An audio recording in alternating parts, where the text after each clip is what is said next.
அனைவருக்கும் வணக்கம். என் லைஃப்பில் இந்த மாதிரி ஒரு பெயின்ஃபுல்லான ஒரு சுச்சுவேஷனை நான் ஃபேஸ் பண்ணதே கிடையாது. மனசு முழுக்க வலி வலி மட்டும்தான்.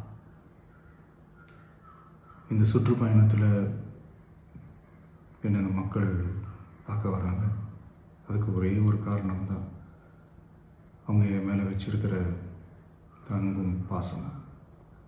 அந்த அன்புக்கும் பாசத்துக்கும் நான் எப்பவும் கடமைப்பட்டிருக்கிறேன். அதனால தான் இந்த சுற்றுப்பயணத்தில் மற்ற எல்லா விஷயங்களையும் தாண்டி மக்களுடைய சேஃப்டி, அதில் எந்த காம்ப்ரமைஸும் பண்ணிடக்கூடாதுன்றதுக்காக தான் அது என் மனசில் ரொம்ப ஆழமாக இருக்கும் அந்த எண்ணம். அதனால தான் இந்த அரசியல் காரணங்கள் எல்லாத்தையும் தவிர்த்துட்டு ஒதுக்கி வச்சுட்டு மக்களுடைய சேஃப்டி மட்டும் மைண்டில் வச்சுக்கிட்டு அதுக்கான இடங்களை சூஸ் பண்ணுறது, அதுக்கான இடங்களை பார்த்து பெர்மிஷன் கேட்குறது, போலீஸ் டிபார்ட்மெண்ட்டில் அதை ரிக்வெஸ்ட் பண்ணி கேட்போம்.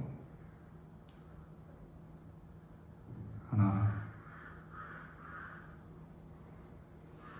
நடக்கக்கூடாதது நடந்துருச்சு. நானும் மனுஷன் தானே. அந்த நேரத்தில் அத்தனை பேர் பாதிக்கப்பட்டு இருக்கும்போது எப்படி அந்த ஊரை விட்டுட்டு என்னால் கிளம்பி வர முடியும்? நான் திரும்ப அங்கே போகணும்னு இருந்துச்சுன்னா அதை ஒரு காரணம் காட்டி அங்கே வேறு சில பதட்டமான சுச்சுவேஷன்ஸ், வேறு சில அசம்பாவிதங்கள் அந்த மாதிரி எதுவும் நடந்துடக்கூடாதுன்றதுக்காக தான் நான் அவாய்ட் பண்ணேன். இந்த நேரத்தில் சொந்தங்களை இழந்து தவிக்கிற அத்தனை குடும்பங்களுக்கும் என்னுடைய ஆழ்ந்த இரங்கலை தெரிவிச்சுக்கிறேன். எனக்கு தெரியும், என்ன சொன்னாலும் இது ஈடேயாகாதுன்னு எனக்கு தெரியும். ஹாஸ்பிட்டலில் ட்ரீட் பண்ணிகிட்ருக்கிற எல்லாருமே சீக்கிரமாக க்யூர் ஆகி வரணுன்றதை இந்த நேரத்தில் நான் வேண்டிக்கிறேன். கூடிய சீக்கிரமே உங்கள் எல்லாரையும் நான் சந்திக்கிறேன். இந்த நேரத்தில் எங்களுடைய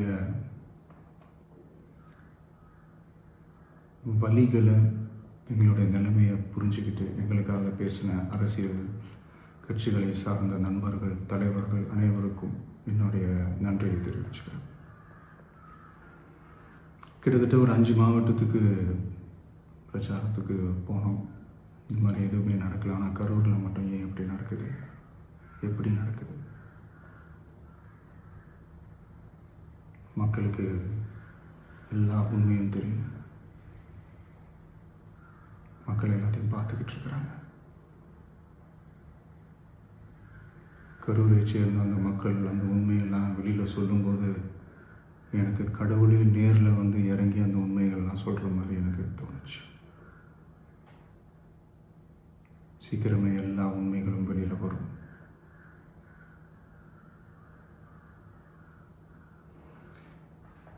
எங்களுக்கு தரப்பட்ட இடத்துல நாங்கள் போய் அந்த அந்த ஸ்பாட்டில் நின்று நாங்கள் பேசிட்டு வந்தோம். அதை தாண்டி எந்த தவறும் எங்கள் சைடில் நாங்கள் எதுவுமே செய்யலை.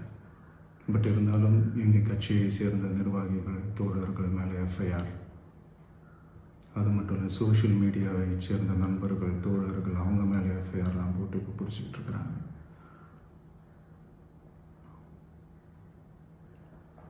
சிஎம் சார், உங்களுக்கு ஏதாவது இந்த பழி வாங்கணும் அப்படின்ற எண்ணம் ஏதாவது இருந்துச்சுன்னா என்ன வேணாலும் பண்ணுங்க. அவங்க மேலே கை வைக்காதீங்க.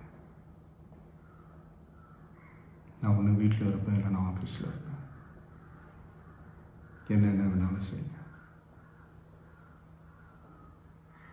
நண்பர்களே, தோழர்களே,